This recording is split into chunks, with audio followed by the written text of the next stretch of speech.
আপনারা দেখছেন আদর্শ তিতুমির পত্রিকার সঙ্গে রয়েছি আমি ধৃতরাষ্ট্র। আমরা আপনাদেরকে আগে দেখিয়েছিলাম, আপনারা দেখেছিলেন, আমরা বারবার বলেছিলাম যে ঘোলা থানা এলাকায় প্রচুর অবৈধভাবে অনুপ্রবেশের মানুষজন বাসা বেঁধে আছে এবং সেই মানুষগুলোকে শেল্টার দিয়ে রেখেছিলেন তৎকালীন সময়কার 19 থেকে 24 ফেব্রুয়ারি তৎকালীন সময়কার ঘোলার আইসি বিশ্ববন্ধু চট্টরাজ। আমরা প্রমাণ দিয়ে দেখিয়েছিলাম আপনাদেরকে যে কিভাবে বাংলাদেশ টুঙ্গিবাড়ি কলেজের প্রিন্সিপাল, তার কন্যা, তার পুত্র, তার স্ত্রী কিভাবে এখানে ঘোলায় এসে ration card, Aadhaar card, voter card, PAN card এবং ওই লক্ষ্মীর ভাণ্ডার তারা পাচ্ছেন। একদম প্রমাণ দিয়ে আমরা দেখিয়েছিলাম। তার নেপথ্যে কিন্তু ছিল এই বিশ্ববন্ধু চট্টরাজ। অনেক সময় প্রশাসনের লোকেরা মনে করে এ তো ছোট সংবাদ মাধ্যম, এদের আর দৌড় কতটা, এরকম মনে করেন। কিন্তু আজকে দেখুন, আমরা সেদিন যে কথা বলেছিলাম, ঘোলা থানায় এখন নতুন আইসি আসার পরে সেই যে অনুপ্রবেশকারী অবৈধভাবে, আমরা বলেছিলাম খর্দা, ঘোলা, নিউ বারাকপুর বিভিন্ন জায়গায় অবৈধ অনুপ্রবেশকারী রয়েছেন।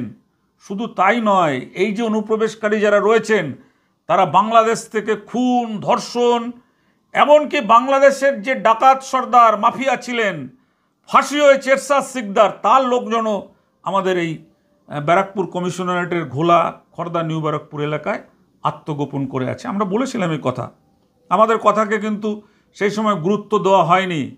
দেখুন, আজকে ব্যারাকপুর পুলিশ কমিশনারেটের খর্দা থানার 3টি এলাকা থেকে 8 জন অবৈধভাবে অনুপ্রবেশের অভিযোগে বাংলাদেশের নাগরিককে গ্রেপ্তার করা হয়েছে। যাদের গ্রেপ্তার করা হয়েছে সূত্র মারফত জানা গেছে তাদের নামগুলো: বাবলু শেখ, ফারুক শেখ, আলী শেখ। এদের সকলের বাড়ি বাংলাদেশের গোপালগঞ্জ। এরা খর্দা থানা এলাকার বিভিন্ন জায়গাতে বাড়ি ভাড়া নিয়েছিলেন। আরও ধরা পড়েছে টিটাগড়, পানি ট্যাঙ্ক, খর্দার নতুন পল্লী, আগরপাড়া, শালপাতা বাগান, এই সমস্ত জায়গা থেকে তাদেরকে গ্রেপ্তার করা হয়েছে। বুঝতে পারছেন তো কিভাবে আমাদের এখানটায় একেবারে মাফিয়াদের স্বর্গরাজ্য করে দিয়ে গেছেন এই ঘোলার আইসি বিশ্ববন্ধু চট্টরাজ। তার মাথায় আরও কয়েকজন পুলিশ অফিসার ছিলেন। আমরা দেখাবো আপনাদেরকে। আজকে তো এই চিত্র আমাদের প্রতিবেদক সুরেন্দ্র কুমার সিং এবং শম্ভু রায় আপনাদের সামনে তুলে ধরছে। এই অবৈধ অনুপ্রবেশকারীদের ছবি আমরা আপনাদেরকে দেখাচ্ছি, আপনারা দেখুন। এছাড়াও বিশ্ববন্ধু চট্টরাজের আশ্রিত বাংলাদেশিরা এখনও কিন্তু পুলিশের হাতে ধরা পড়েনি। যে ঘটনা নিয়ে একজন পুলিশ অফিসার অপূর্ব কুট্টি সাব ইন্সপেক্টর তিনি ক্লোজ হয়েছিলেন, যার জেরে তিনি ইন্সপেক্টর হতে পারেননি। আমাদের কাছে কিন্তু সেই সব প্রমাণপত্র রয়েছে। আপনারা মনে রাখবেন, আমরা যে খবরগুলো দেখাই তা কিন্তু প্রত্যেকটা খবর তথ্য প্রমাণ নিয়ে আমরা দেখাই।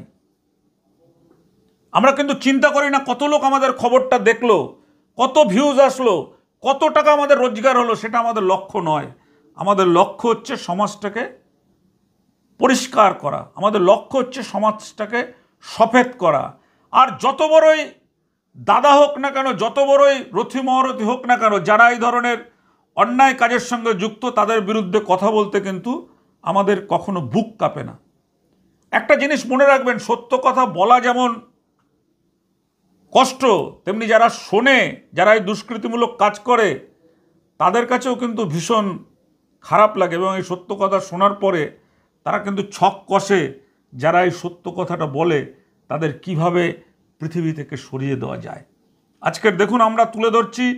এরপর আমরা আপনাদের সামনে তুলে ধরব যে এগুলো তো খর্দা থানার পুলিশ ধরলেন, কারণ ঘোলায় নতুন ওসি আসার পরে যখন এরা বুঝতে পেরেছে যে আর ঘোলা এলাকায় থাকা যাবে না, তার বাড়িঘর চেঞ্জ করে সব অন্যান্য থানা এলাকায় চলে গেছে। কিন্তু এখনও কিছু রয়েছে লুকিয়ে চুরিয়ে, একেবারে মানে সাজগোজ করে রয়েছে।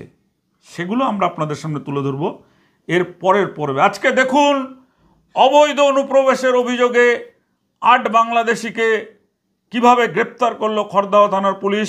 আজকের দেখুন সেই খবর। যদি মনে করেন যে এই ধরনের যারা অপরাধমূলক কাজকর্ম করে বাংলাদেশ থেকে এপার বাংলায় এসে শেল্টার নিচ্ছে, আবার এপার বাংলা থেকে অপরাধ করে ওপার বাংলায় যাচ্ছে পালিয়ে, সেই সমস্ত লোকেরা কিন্তু যে কোনো মুহূর্তে আমাদের দেশের পক্ষে, আমাদের রাজ্যের পক্ষে ভয়ঙ্কর ক্ষতিকারক হয়ে উঠতে পারে। প্রশাসনেরকে সতর্ক করার জন্যই আজকের আমাদের এই প্রতিবেদন। দেখুন বাংলাদেশের অনুপ্রবেশকারীরা কিভাবে জাঁকিয়ে বসেছিল আমাদের ব্যারাকপুর পুলিশ কমিশনারেটের খড়দহ, ঘোলা, টিটাগড়, নিউ ব্যারাকপুর বিভিন্ন জায়গায়।